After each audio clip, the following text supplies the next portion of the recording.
हाँ तो चलिए एक चीज और देखते हैं, वो है nth सेकंड में डिस्प्लेसमेंट। ठीक, तो डिस्प्लेसमेंट इन nth सेकंड। तो पहली बात, इस nth सेकंड से मतलब क्या है, तो देखिए समझाता हूं। मान लीजिए ये आपका कोई पार्टिकल है, जो पार्टिकल चलना स्टार्ट करता है। मान लेते हैं t इक्वल टू 0 पे पार्टिकल यहाँ था, t इक्वल टू 1 पे पार्टिकल यहाँ है, t इक्वल टू 2 पे पार्टिकल यहाँ है, t इक्वल टू 3 पे पार्टिकल यहाँ है, एंड सो ऑन, इस तरह से पार्टिकल चलते जाता है। तो देखिए जो ये वाला टाइम इंटरवल है t इक्वल टू 0 से लेके t इक्वल टू 1, जो ये वाला टाइम इंटरवल है, इस टाइम इंटरवल को बोलते हैं फर्स्ट सेकंड। ये वाला जो टाइम इंटरवल है कौन सा, 1 से लेके 2 तक, इसको बोलते हैं सेकंड सेकंड। और ये वाला जो टाइम इंटरवल है यहाँ से यहाँ तक, उसको बोलते हैं आपका थर्ड सेकंड। तो आप नोटिस करिए कि n-1 से लेके जो n तक का टाइम इंटरवल होगा उसको क्या बोला जाएगा, nth सेकंड। देखो 3 तक था थर्ड, 2 तक था सेकंड, 1 तक था फर्स्ट, तो n तक होगा तो वो कौन हो जाएगा, nth सेकंड। अब हमें ये लिखना है कि इस nth सेकंड में डिस्प्लेसमेंट क्या होगा। तो देखिए सुनिए, t इक्वल टू 0 से लेके t इक्वल टू n-1 तक जो डिस्प्लेसमेंट है उसको मैंने बोला है डिस्प्लेसमेंट, और नीचे लिखा है n-1, मतलब कितने सेकंड का डिस्प्लेसमेंट है, n-1 सेकंड का। और 0 से लेके n तक का जो डिस्प्लेसमेंट है उसको लिखा है मैंने dn, मतलब ये कौन है, मेरा n सेकंड का डिस्प्लेसमेंट है। तो मुझे ये चाहिए कि nth सेकंड में डिस्प्लेसमेंट कितना आएगा, डिस्प्लेसमेंट इन nth सेकंड। ये किसके बराबर आएगा, ये आएगा dn minus d of n-1। हम मान लेते हैं कि उस पार्टिकल का जो इनिशियल वेलोसिटी था वो u के बराबर था, और उसका जो एक्सेलरेशन है वो a के बराबर है। तो अगर यहाँ पे वैल्यू पुट की जाए तो ये क्या आएगा, u into n plus half of a into n square. इसमें से सब्ट्रैक्ट कर दीजिए किसको, n-1 सेकंड का डिस्प्लेसमेंट, तो कितना आएगा, u into n-1 plus half of a into n-1 का होल स्क्वायर। ठीक, अब इसको सॉल्व किया जाए तो देखिए आप इसको पूरा सॉल्व करिए। सॉल्व करने के बाद ये क्या आएगा वो मैं आपको डायरेक्ट बताता हूं। ये आएगा displacement in nth second equal to u plus a/2 into 2n-1। ये आप सॉल्व कर सकते हैं।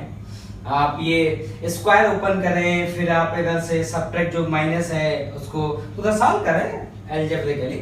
तो nth सेकंड में डिस्प्लेसमेंट ये आएगा। तो ये फार्मूला आपको याद होना चाहिए कि nth सेकंड के डिस्प्लेसमेंट का फार्मूला क्या होता है, s equal to u plus a/2 into 2n-1।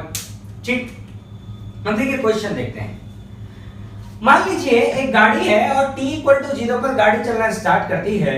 गाड़ी का जो इनिशियल वेलोसिटी है वो है 10 मीटर पर सेकंड, और गाड़ी का एक्सेलरेशन वो कांस्टेंट है, वो है 2 मीटर पर सेकंड स्क्वायर, और गाड़ी एक डायरेक्शन में चलना स्टार्ट करती है। मान लीजिए रोड है, इस रोड पर गाड़ी चलती है।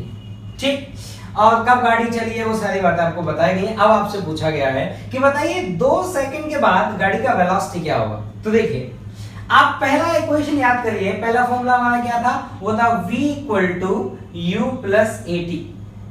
तो हमें v पता करना है, u का वैल्यू कितना है 10। अच्छा अब ऐसे देखिए, जब भी कभी आपको ये सवाल करने हो, मैं 10 नहीं पुट कर रहा हूं अभी मैं बाद में पुट कर दूंगा, पहले आप एक चीज सुने। जब भी आपको ये सवाल करने हो, आप इसमें एक चीज का हमेशा ध्यान रखिएगा, सॉल्व करने से पहले आप ये अज्यूम कर लीजिएगा कि पॉजिटिव डायरेक्शन हम किसको कहेंगे और नेगेटिव डायरेक्शन हम किसको कहेंगे। क्यों? क्योंकि वेक्टर क्वांटिटी को विद डायरेक्शन पुट किया जाएगा, क्योंकि वेक्टर क्वांटिटी के पास एक मैग्नीट्यूड होता है और एक उसकी डायरेक्शन होती है। तो हम मान लेते हैं कि इस डायरेक्शन को मैं पॉजिटिव कहूंगा और इस डायरेक्शन को मैं कहूंगा नेगेटिव। तो जो भी क्वांटिटी आगे की तरफ होंगी उनको पॉजिटिव लिया जाएगा, जो क्वांटिटी पीछे की तरफ होंगी उनको नेगेटिव लिया जाएगा। तो u कैसा लिया जाएगा, +10। तो u आया आपका +10। एक्सेलरेशन क्या यूज किया जाएगा, +2, क्योंकि एक्सेलरेशन आगे की डायरेक्शन में है, +2। और टाइम इंटरवल कितना दिया आपको, 2 सेकंड। तो ये आया सॉल्व कितना आया, ये आया 14 मीटर पर सेकंड। मतलब जो इसका वेलोसिटी होगा 2 सेकंड के बाद वो किसके बराबर होगा, 14 मीटर पर सेकंड। अब करते हैं नेक्स्ट क्वेश्चन कि बताइए 2 सेकंड में डिस्प्लेसमेंट क्या होगा। तो देखिए डिस्प्लेसमेंट का फॉर्मूला आप जानते हैं, डिस्प्लेसमेंट का फॉर्मूला क्या होता है, ut plus half at square. ठीक, ये आया आपका डिस्प्लेसमेंट। तो u कितना है आपका 10, कितने टाइम इंटरवल बोला जा रहा है, 2 सेकंड में, प्लस हाफ ऑफ a कितना है आपका 2, और टाइम इंटरवल कितना है 2 सेकंड। इसको सॉल्व करिए तो यह है 20 और यह है 4, यह है 24 मीटर। तो यह आपका कौन, डिस्प्लेसमेंट। अब देखिए जो डिस्प्लेसमेंट है इसके लिए आप एक दूसरा फॉर्मूला भी यूज कर सकते थे। कैसे? आपको ये पता है कि t इक्वल टू 2 पर वेलोसिटी क्या है, आपको ये भी पता है कि t इक्वल टू 0 पर वेलोसिटी क्या है। तो डिस्प्लेसमेंट का हमने एक फॉर्मूला और सीखा था कि s equal to u plus v by 2 into T. तो देखिए आप इसको भी लगाएंगे तो भी आंसर आएगा डिस्प्लेसमेंट s, u कितना है प्लस 10, v कितना है प्लस 14 डिवाइडेड बाई 2 इंटू 2, तो देखो कितना है 24 मीटर। ठीक, तो इस तरह से आप सॉल्व कर सकते हैं। आगे का पार्ट देखते हैं। उन्होंने बोला है कि बताइए गाड़ी की वेलोसिटी क्या होगी कब, जब ये 75 किलोमीटर चल चुकी है, मतलब यहां से आगे कितने जा चुकी है ये किलोमीटर नहीं 75 मीटर ये गाड़ी आगे जा चुकी है, तो इसका वेलोसिटी क्या होगा।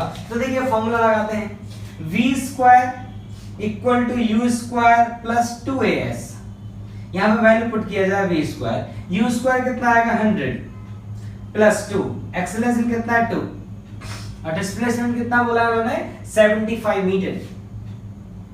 ठीक, तो देखिए इसको सॉल्व किया जाए तो v स्क्वायर कितना आएगा, ये आएगा 100 प्लस ये 4 से मल्टीप्लाई होगा कितना आ जाएगा ये 300, तो ये किसके बराबर आया 400। तो वेलोसिटी किसके बराबर आया, रूट ले लीजिए 20 मीटर पर सेकंड। अब देखिए वेलोसिटी हम प्लस 20 लेंगे, माइनस 20 क्यों नहीं लेंगे, क्योंकि रूट में प्लस माइनस दोनों आएगा तो उसमें से प्लस ही लेंगे, क्योंकि हम जानते हैं हमारी गाड़ी आगे की तरफ गई है, तो गाड़ी की वेलोसिटी का डायरेक्शन आगे की तरफ होगा। आगे को हम पॉजिटिव कहते हैं, तो हमारा वेलोसिटी माइनस 20 तो हो ही नहीं सकता, वेलोसिटी क्या होगा प्लस 20। अब आगे चलते हैं। उन्होंने बोला है कि बताइए जब गाड़ी की क्या वेलोसिटी 30 मीटर पर सेकंड है तब तक ये गाड़ी कितना चल चुकी है, मतलब अभी वेलोसिटी 10 है, चलते जाएगा, इसका वेलोसिटी बढ़ते जाएगा। देखो पिछले क्लास में मैंने आपको बताया था कि वेलोसिटी और एक्सेलरेशन अगर सेम डायरेक्शन में होते हैं तो वेलोसिटी का मैग्नीट्यूड बढ़ता जाता है। तो अभी 10 है, ये 10 से बढ़ेगा बढ़ेगा बढ़ेगा, तो उन्होंने बोला है कि जब ये 30 मीटर पर सेकंड हो जाएगा तो बढ़ाइए गाड़ी कितना चल गई। तो देखो गाड़ी एक ही डायरेक्शन में चलते गई है और कभी ये गाड़ी लौट के आई नहीं है, क्योंकि इसकी वेलोसिटी हमेशा पॉजिटिव है। इसका मतलब इस वाली सिचुएशन में डिस्टेंस और डिस्प्लेसमेंट दोनों का मैग्नीट्यूड बराबर आएगा। तो मैं यहाँ पे आपको इक्वेशन लिख के दिखाता हूँ, v square equal to u square plus 2as। तो v square equal to u square plus 2as, तो v square equal to u square कितना आ जाएगा 100 प्लस 2, हाँ v स्क्वायर कितना हो जाएगा, तो वेलोसिटी कितना बोला है उन्होंने, जब 30 हो गया तो 30 का स्क्वायर क्या हो जाएगा 900 इक्वल टू 2, एक्सेलरेशन कितना है 2 और डिस्प्लेसमेंट कितना हुआ s। तो यहाँ से s का जो वैल्यू आया वो आया 800 डिवाइडेड बाय 4, तो कितना आया ये आया 200 मीटर। मतलब जब इसका वेलोसिटी 30 मीटर पर सेकंड हुआ होगा तब ये गाड़ी कितना आगे चल चुकी है, 200 मीटर ये गाड़ी आगे चल चुकी है। अगला क्वेश्चन है कि बताइए 10th सेकंड में डिस्प्लेसमेंट क्या होगा। तो देखिए आपको nth सेकंड में डिस्प्लेसमेंट का फॉर्मूला मालूम है, आप फॉर्मूला लगा दें तो क्या आएगा, आपको लिख के दिखाते हैं। तो डिस्प्लेसमेंट इन 10th सेकंड ये आएगा u किसके बराबर है plus 10 plus a/2 into 2n minus 1। तो 10 सेकंड की बात चल रही है तो 10 n की वैल्यू क्या है आपका 10। अब इसको सॉल्व किया जाए, ये माइनस है, देखिए 2 से 2 कट जाएगा, क्या बचेगा 19 में, क्या बचेगा 10, तो ये कितना है आपके पास 29 मीटर। तो ये 10th सेकंड में जो इसने डिस्टेंस कवर किया होगा वो कितना कवर किया होगा 29 मीटर। ठीक, तो देखिए इस क्वेश्चन को मेरा कराने का पर्पस ये था कि आप फार्मूले से फैमिलियर हो जाएं, कैसे फार्मूले में वैल्यू पुट करते हैं ये चीजें आप सीख जाएं। ठीक, चलिए